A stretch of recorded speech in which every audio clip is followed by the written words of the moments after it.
સાબરકાંઠા જિલ્લાના પ્રાંતિજ તાલુકાના મોયદ ગામે આવેલ સ્વયંભૂ પૌરાણિક સાંગમેશ્વર મહાદેવના મંદિરે પવિત્ર શ્રાવણ માસમાં ભાવિ ભક્તો દ્વારા જળ અભિષેક તેમજ બીલીપત્રોથી પૂજા કરવામાં આવે છે. અહીં તેમજ આજુબાજુના ગામો સહિત વિદેશમાં રહેતા પરિવારો દર્શન અને પૂજા કરવા માટે આવે છે.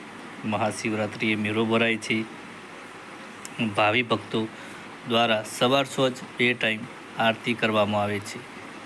ગામજનો તેમજ આજુબાજુમાંથી લોકો સતત ભગવાનની સેવા પૂજા કરવા માટે અહીં દોડી આવે છે. MTV news Prantij.